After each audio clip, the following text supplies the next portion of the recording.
Welcome to the Unique Mums podcast. My name's Anna, and I'm a wife, mum, author, blogger, and Jesus follower, bringing you biblical truth, devotions, and encouragement so you can find joy, purpose, and hope as you navigate through motherhood, one cold cup of coffee at a time.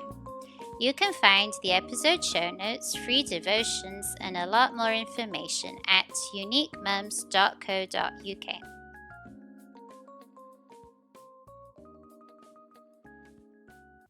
Hello, Mum. Welcome back to the Unique Mums podcast.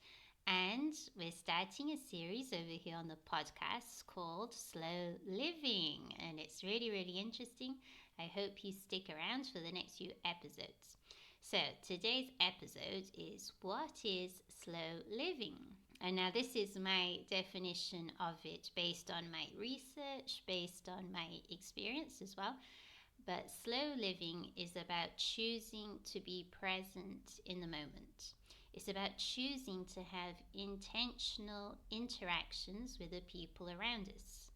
It's about being alive to each sight, smell, and sound around us. So, slow living isn't about laziness, as some people might think. It's about living, working, and relating to others in meaningful ways without getting distracted, for example. It's about being fully awake to what's before us, enjoying what we have instead of striving for more. So, choosing to live a slow life is about going back to the basics: community, nature, focused work, the things that God created us for. It's about spending less time engaging in the virtual world, although, as we all know, there are benefits to that. There is a redemptive side to the virtual world, but slow living is about choosing not to be engaged the whole time in that kind of world, but spend more time with people face to face. And slow living is about doing fewer activities, but doing each one more meaningfully. So it's about having fewer things, so fewer possessions, fewer material things, but enjoying each one more. Now, I believe that slow living is actually countercultural. So here in the West, where I live and where most of us probably listening in live, the world is very driven by consumerism, by success, by popularity, hustle.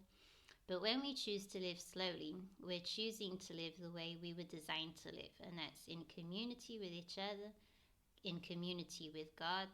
And yes, as I was saying before, it's about being fully present to the things that are before us instead of living distracted on our phones or in a constant quest for more. So the next question, which is what I wanted to talk about today, is why is slow living important? So I believe that a slow life is a meaningful life. So when we have fewer stimulants, fewer activities, fewer possessions even, to keep us distracted, when we choose to embrace a simpler life, a slower life, that actually helps us to engage more fully with the things before us. And I don't know if you have noticed this with your children, but I have certainly noticed this with mine, that when they have a lot of toys and they have a lot of entertainment options, they get into this state of wanting more, more, and of getting quite bored with things quite easily.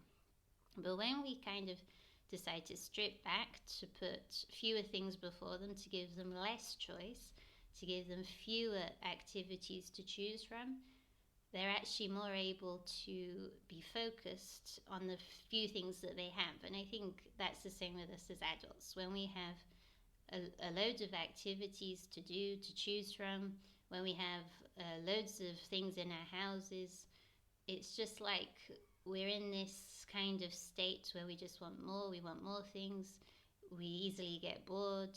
But when we choose to have fewer things, we focus on fewer things, we engage more with what we have, and therefore we don't feel like we're in this constant craving for more things. And another area I wanted to talk about is actually our smartphones. And I think all of us know how bad our smartphones can be for our health and relationships. And if we let them, they'll actually dominate every area of our lives. So if we let it, we could easily become completely addicted to our smartphones, and we'd spend our days connected to our work and to our friends and family who live far away and to our social media followers. By living constantly connected to our phones, we wouldn't be able to raise our children well or to maintain our marriages or even work to our full capacity. So living slowly is about saying no to all of that. It's about saying no to phone addiction. It's about saying no to constant virtual connection. But besides all that, slow living is also about saying no to endless amounts of external sources of entertainment, so series, music, podcasts, hobbies, sports activities, projects, and discovering our ability to find joy and rest in silence, in simplicity, in face-to-face community and time alone with God. So we know that slow living is a gift from God. It's something He has for us. And it's not wrong for us to watch series or to listen to music or to listen to podcasts, of course not. But there is a time and a place for us to learn how to just be silent and just to pray and to meditate and just to be without having like noise. And I think that's the thing. It's finding this balance between, yes, consuming information that's good, consuming Christian content, which is good, that's fine, but also having times of silence and of rest and just being alone with God. It's really important.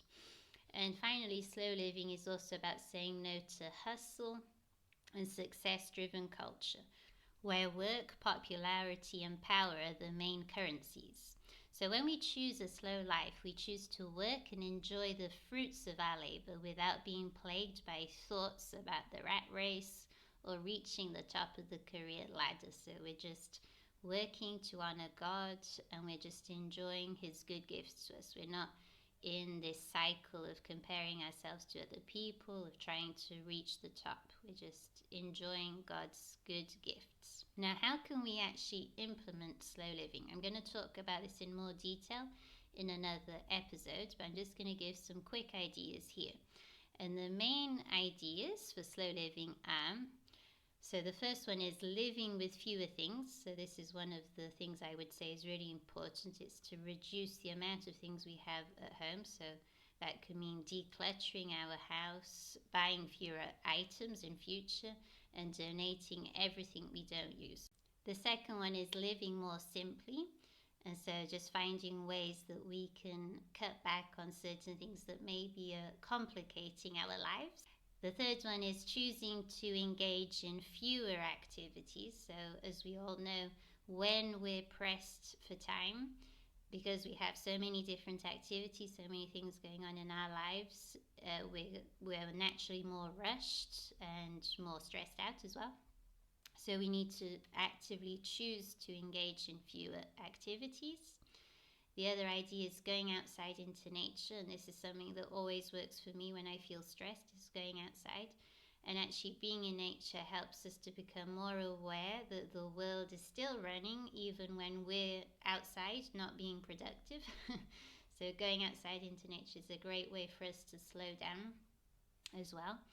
And then spending time with people in the real world, so actually listening to and engaging with real people is important in helping us slow down, because we need to adapt to other people's pace, to their way of communication, their way of being. And there's no fast forward button. It's not like we're watching a video on YouTube that we can go faster if we want. No, we have to engage with people in real life, and it's really important. It's part of the way God designed us to be. And yes, it's important for slowing down as well.